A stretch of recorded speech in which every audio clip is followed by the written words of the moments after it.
Hôm nay ngày mùng 1 tháng 5 năm 2021, con trai Nguyễn Hoàng Sơn hiện nay 10 tuổi.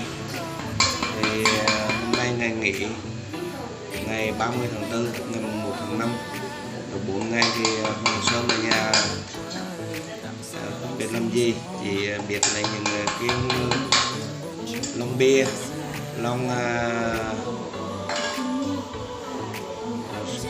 uống sữa để sáng tạo ra bếp nướng trứng đa năng.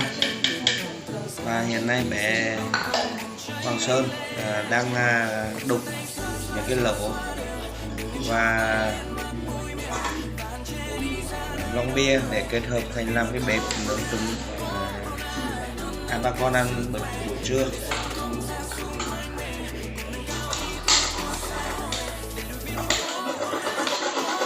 Này bé Hoàng Sơn đang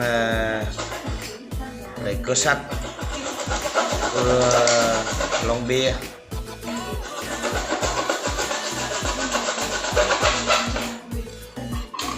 Bé Hoàng Sơn đang đập trứng, đập con trứng để nấu.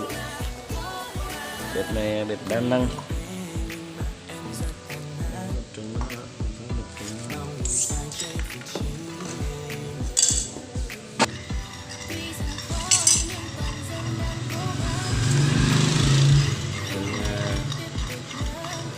Nấu ăn buổi trưa không có gì ăn hết á.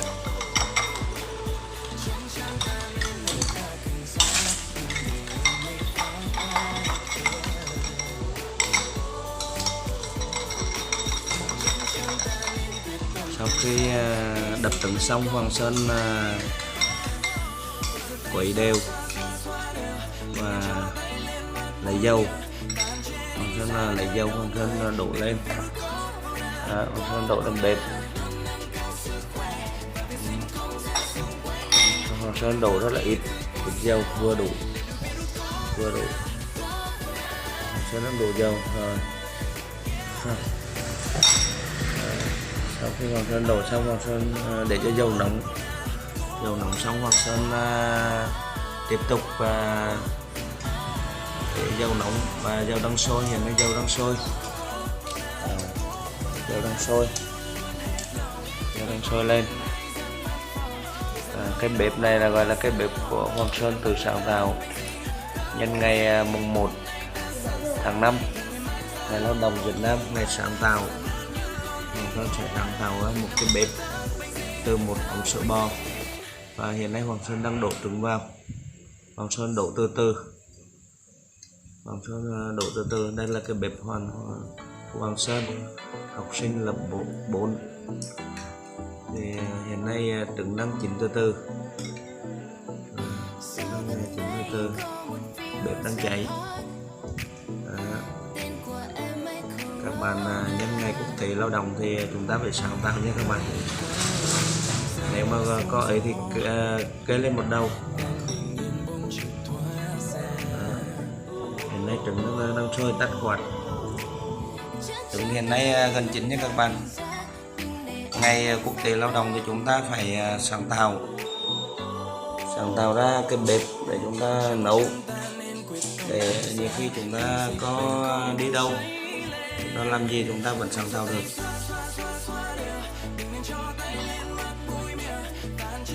Trứng này dù không được ngon nhưng mà hiện nay trứng đã gần chín nha các bạn. Gần chín rồi. Bạn Hoàng Sơn chuẩn bị được ăn trứng rồi. Sản phẩm của Hoàng Sơn từ sáng tạo nhân ngày quốc tế lao động nhé. Hôm nay trứng gần chín rồi. Trứng gần chín rồi, Hoàng Sơn chuẩn bị ăn được ăn. Ngon không Hoàng Sơn? Ăn miếng thử coi. Thổi vừa ăn đi. Wow, miếng trứng đầu tay. Ăn đây là đây ấy, vừa ăn vừa nấu. Wow.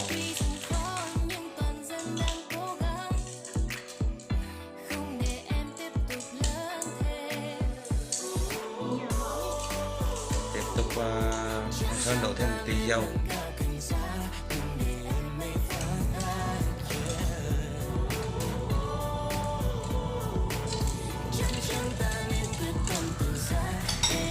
Bên đây là bếp Hoàng Sơn chế từ xoong tàu nhé.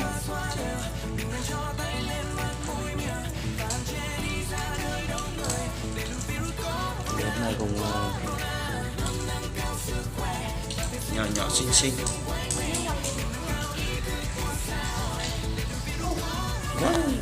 Quá đã.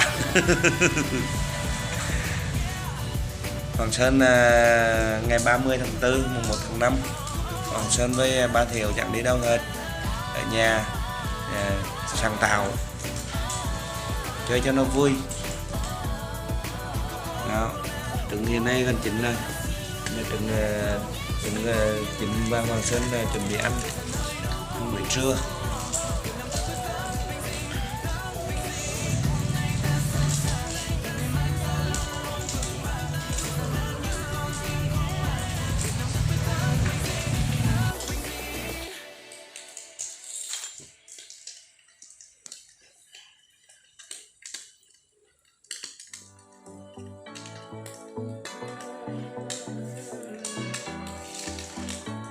Wow, miếng trứng quá đã luôn, bà con là trứng quá đã.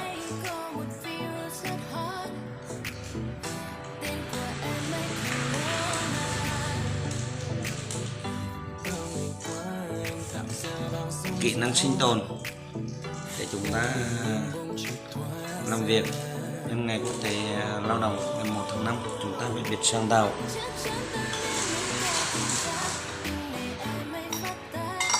Đây là những cái kỹ năng đơn giản. Hoàng Sơn chiên trứng để ăn cơm trưa.